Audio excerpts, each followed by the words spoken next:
It's people. The number one thing about all those subjects, whether it be anthropology, bartending, film production, they all have their same goals. Is that the same construction? Is that there are people in there?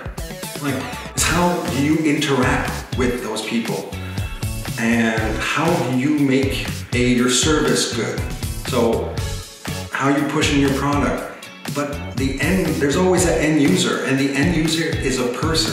And if you can hit a good relation and create relatability with what you do with that person, then you've already won half the battle. You know, that's all it's all about. It's always about people.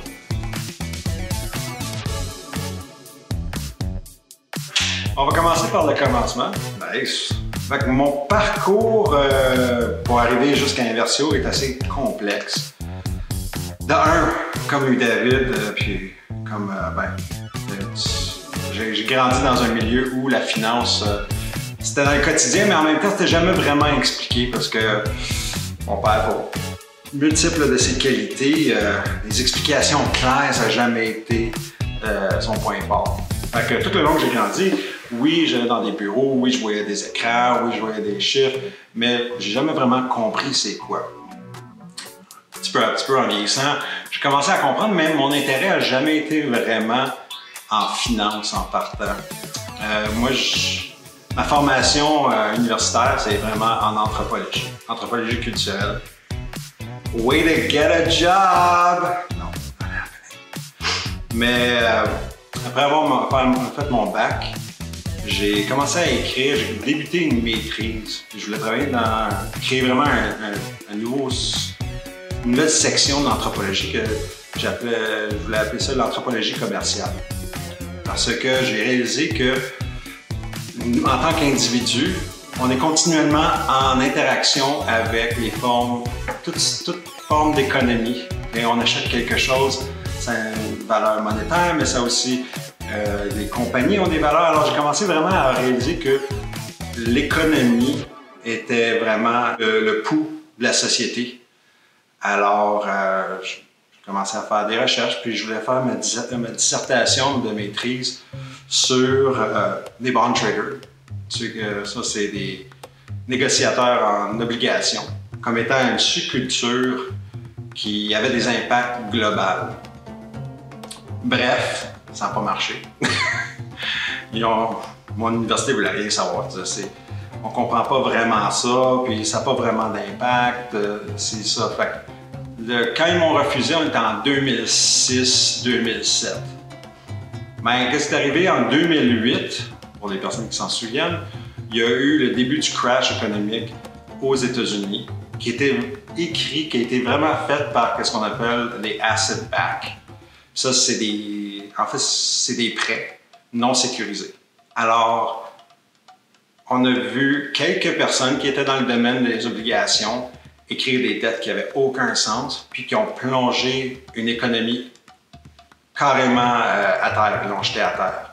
Tellement que ça a pris des gouvernements pour sauver toute la patente de l'économie américaine et aussi l'économie canadienne et l'économie mondiale. Pour revenir à ce que je voulais faire dans ma maîtrise, ben, c'était quand même assez intéressant parce que, oui, tu avais un groupe d'individus que le 3/4 de nous, on ne connaît pas ce qu'ils font, on ne comprend pas ce qu'ils font, mais qui peuvent avoir des impacts mondiaux. Fait que, vu que j'avais raison, mais que j'avais déjà passé, je n'étais plus vraiment dans le programme, ben là, j'ai niaisé. J'ai travaillé en production visuelle. Après ça, j'ai été bartender pendant une couple d'années. J'ai traîné aussi en Amérique du Sud pendant 1 an. Et finalement, un jour, mon père m'a dit ben, j'ai besoin de l'aide pour faire ma business. Fait que j'ai travaillé avec Paul, originalement, pour à peu près 10 ans, comme assistant en trading. Pendant ce temps-là, j'avais trouvé ça intéressant, mais c'est du routinier, c'est pas vraiment d'interaction. C'est des chiffres, c'est des obligations qui sont super intéressantes, des obligations, mais ultimement pas mal boring. Entre-temps, Paul avait commencé avec un de ses associés. Ils ont créé ce qu'ils appelaient le Montreal Oil and Gas Club. Puis, Le sujet du Montreal Oil and Gas Club, c'était d'inviter des compagnies qui étaient des producteurs de pétrole en Alberta, venir à Montréal et à parler avec des investisseurs intéressés. J'ai commencé à les aider, puis éventuellement, pendant les 3 dernières années, c'était moi qui renais le club. J'invitais des compagnies qui étaient sur le TSX Venture, ou des fois sur le TSX, venir parler avec un groupe d'à peu près une 30aine de personnes. Pendant le temps qu'on faisait le Montreal Oil and Gas Club, j'ai été exposé à peu près au-dessus d'une 30aine de compagnies. J'ai fait 30 événements, moi tout seul, avec des fois c'était, on avait à peu près une 20aine à 30 personnes qui étaient dans le monde de l'investissement. C'était des soupers organisés, puis le CEO de la compagnie se levait puis il parlait de son projet pour faire du exposure, pour avoir une chance de présenter la compagnie lui-même. J'ai remarqué que c'était un outil qui était vraiment intéressant parce que c'est là où le monde interagissait le plus. Mais c'était toujours du monde in the know. C'est le monde qui connaissait ça déjà un peu. C'était jamais disponible pour tout le monde. Puis pourtant, on parle de ces compagnies-là, c'est pas des compagnies qui avaient la valeur en bourse énorme. Là. Le 3/4 des compagnies étaient peut-être 25 cents, des fois 15 cents. Puis ils montaient des fois jusqu'à, il y en a 3-4 qui ont monté jusqu'à 4-5, même une compagnie de 12 $. Fait que ça, c'était comme des opportunités d'investissement qui nous étaient présentées. Puis si tu connaissais quelqu'un dans le milieu, ben, tu avais accès. Fait qu'on fait un petit fast-forward à un jour où Louis-David m'appelle et dit « Tu sais, là, le Montreal Oil and Gas Club, on dit, ouais. » Il me dit « Ben, j'aimerais ça faire ça, mais pour comme un open source, comme une plateforme disponible à tout le monde. » Puis là, c'est vraiment là où ça m'a intéressé. J'ai fait « Ah, OK. » Puis, on a commencé à dessiner notre idée. OK, il fallait qu'il y ait de l'information visuelle, il fallait qu'il y ait de l'information écrite, il fallait qu'il y ait une portion qui soit entertainment. Parce que si on veut rejoindre la majorité du monde, il faut qu'on soit prêt à le parler dans leur langue, qui est normale, là, et non pas juste des gros termes qu'on retrouve en finance, que finalement, 3/4 du monde ne comprennent pas, puis ultimement, c'est pas vraiment nécessaire. J'ai vu que c'est vraiment les CEO de ces compagnies-là qui se vendaient eux-mêmes, qui rendaient ça accessible, que c'est ça qui donnait le goût d'investir. Mais c'est là où j'ai compris que tout le reste, les chiffres, c'est pas ça, c'est pas important en tant que tel pour attirer l'attention. Oui, c'est important de connaître puis apprendre comment lire des états de compte, comment lire des bilans financiers, mais ça se fait. C'est pas ça qui vient chercher le goût de l'investisseur. Comme un exemple super banal, Go, c'est un super bel exemple.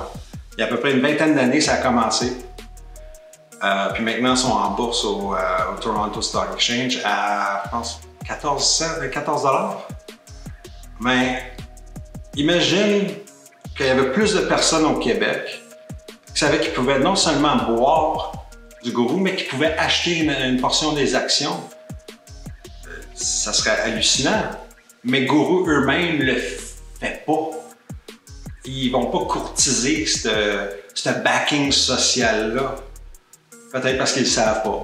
Peut-être parce qu'ils ne sont jamais fait suggérer. Peut-être parce qu'ils sont overwhelmed et puis veulent faire d'autres choses qui est comme parfaire leur produit. Alors, c'est là où une plateforme comme Inversio pourrait être utile.